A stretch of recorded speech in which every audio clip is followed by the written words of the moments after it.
Every morning, the countdown begins for the markets with meticulous research and analysis designed to help you capitalize on the trading day.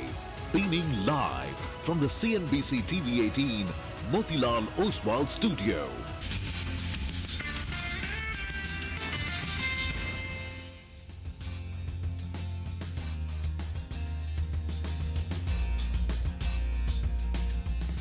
Good morning. You're with us here on a fresh new edition of Bazaar Morning Call. We are coming to you live from the CNBC TV 18 Motilal Oswal studios. Thursday morning, markets, of course, settling down a little bit and looking a little better for the portfolios out there. Broader markets recovered. I'm Prashant. With me, my colleagues Nigel and Survin. Guys, hi, good morning.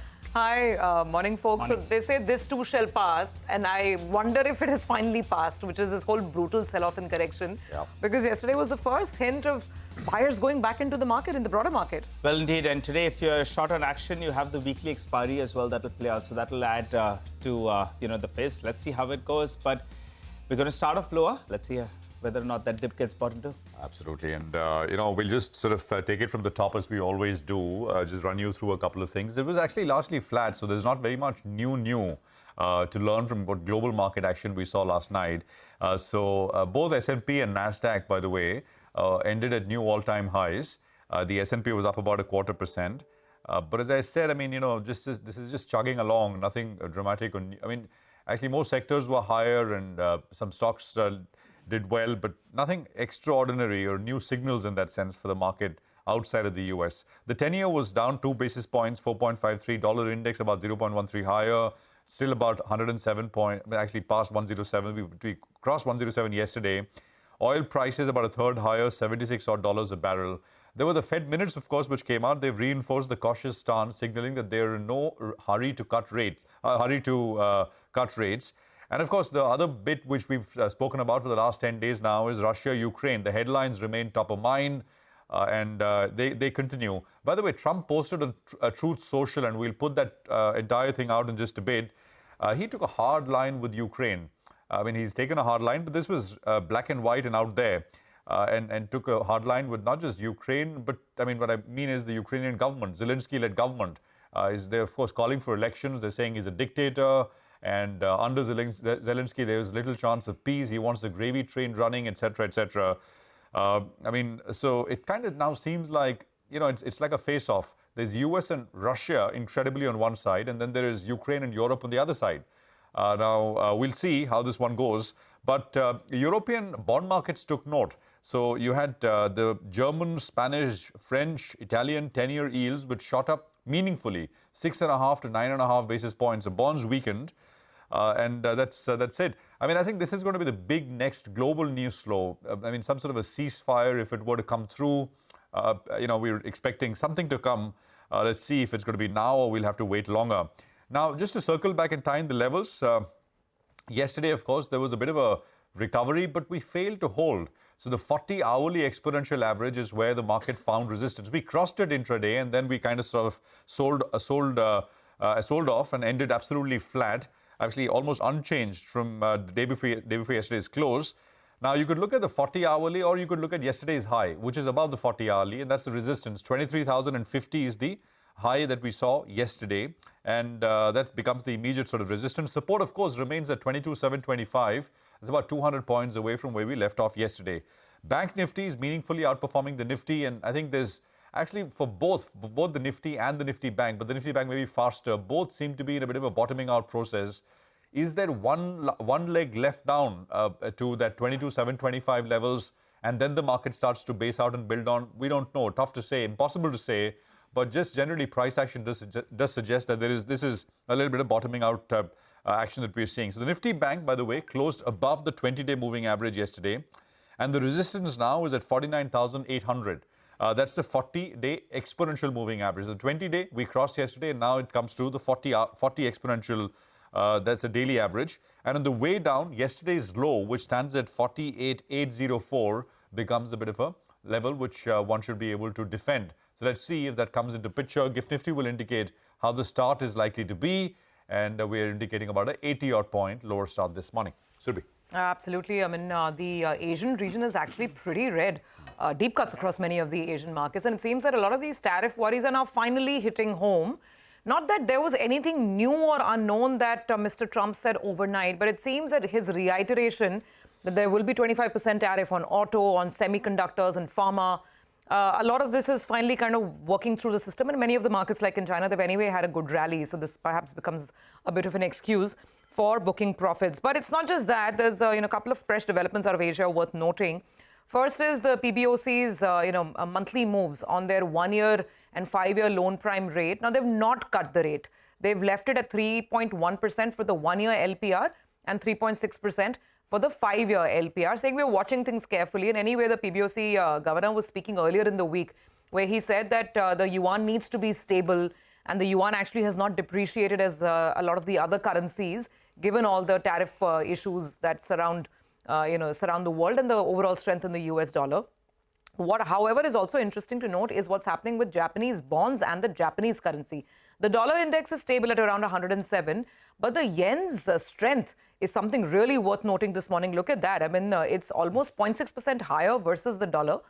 This is when the dollar hasn't declined too much. So why is the yen strengthening so much? And by the way, start of the year, $1 was fetching you just about 152, 151 yen. It was fetching you 156, 157 yen. And now it's fetching you just about 151 yen, just below that handle of 151. So what has changed?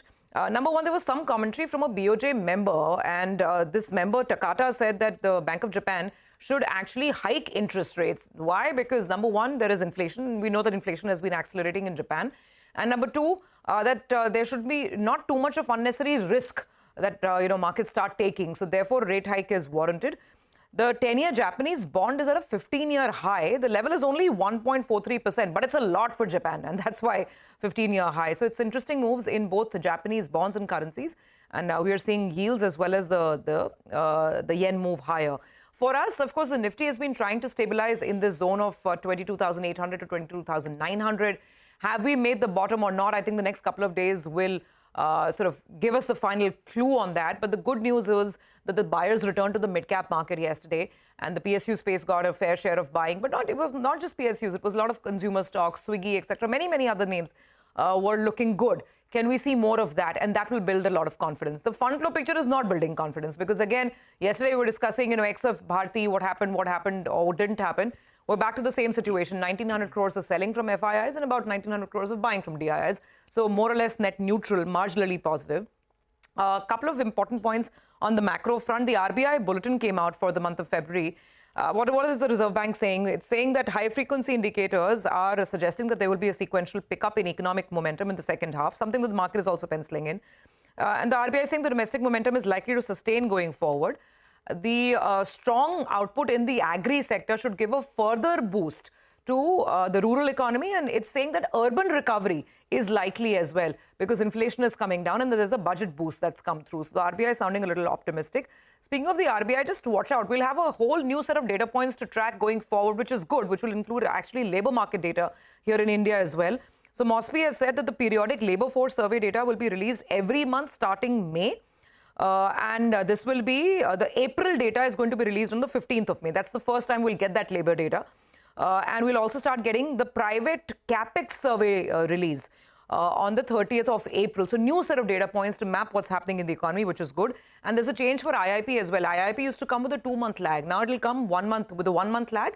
So the first such new data is going to be on the 28th. So the 28th of every month is when we will get the IIP data for the preceding month, and the first set comes in April. So good news, more data points, more frequent data points help us map the economy. Just two stocks which are coming to the F&O party, so just leaving that on the table as well, Irida and Tata Tech. Let's see if there's some action on these two building up. But yeah, Nigel, I guess the bulls will hope that they can push through some more of what we saw yesterday. Well, that's right. And just going by the screen that you just showed us with regard to the Asian markets, I think the Indian markets have underperformed. And today is a good day for the Indian markets to outperform. Yeah. That's the hope. And I would like to see that by the end of today. and that'll give you some kind of confidence as well. Let's get straight to a couple of cues then. What did the FIs do yesterday? Not too much in the F&O market. They continue to remain net short with around 84% of their positions on the short side. Yesterday, they added some mild long positions. Moving to their positioning now, the client as well as the FI positioning, not changed too much out there as well. The FIs are net short. The clients are net long. And remember, this is at the highest we have seen in value terms as well. Now, yesterday on the index futures, you'll say there wasn't much change. But what was encouraging was on the stock futures. Clients added long positions, FIs added long positions as well. That's telling you stock-specific action will continue. And we know that overall, clients as well as FIs on the index futures, they're on opposite ends. But on stock futures, they're on the same end. Both of them are net long out there. And yesterday, in fact, it was good to see some buying on stock futures as well. The key point today is going to be, given that we're going to start off a little bit softer, is going to be the Nifty Bank. Yesterday, it had a good trading session. It ended towards the higher end of the band, and there was a bit of a short covering bounce that we saw. Not just that, if you're looking at the FI data and you further look at it, we look at index futures and then we look at what they did on the Nifty Bank. They bought close to around 300 crores in index futures. So, that's another encouraging sign. That's on the Nifty Bank futures. And we managed to end above the 20 DMA. So today, the key index to watch is going to be the Nifty Bank. Can it continue its outperformance? Will that dip get bought into? Very, very important, because there's a lot of uncertainty with regard to autos, pharma, tech. But this one, it's a domestic-facing theme. So we'll have to keep an eye out on the Nifty Bank. And valuation-wise as well, the Nifty Bank is looking pretty okay. So if we need to bounce back today, this is the index that's going to drive the way. We'll have to keep an eye out on that front. Moving to the options data, because today obviously is the Nifty weekly expiry. We have the 23,100 call, 23,000 call, both of them fairly active in yesterday's trading session. So the bears are very, very confident we're going to protect the 23,050 odd mark. So that's the important level they're looking at. While on the downside, the 22,800 put, well, that was fairly active as well. So those are the crucial levels. The quadruple low around this price band, 22,700, 22,750. Resistance as well comes up for you on the screen. For an adventurous trader, since you're having the gift Nifty that's going to pull back 100 points or thereabouts, someone would like to put a stop of say 50, 80 points odd and maybe be a little bit adventurous in today's trading session. But keep in mind, it's the Nifty weekly expiry. So that's what will add some bit of volatility as well.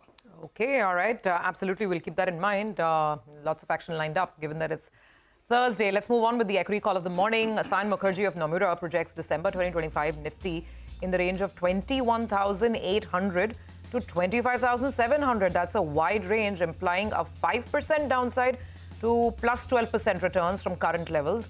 He recommends being highly selective and avoiding richly valued stocks. He says they're overweight on financials, consumer staples, FMCG, oil and gas, telecom, power, pharma, internet-based companies, and real estate plays. He says they are underweight on consumer discretionary, autos, capital goods, cement, hospitals, and metals. In their preferred stock portfolio, they have added Axis Bank, and they've removed Nippon Life, Hyundai, and GE Vernova T&D. In the least preferred stocks, they have added Voltas and ABB India and removed Maruti Suzuki and Havells. Some pretty interesting, and some non-conforming, non-consensus calls there as well from Nomura.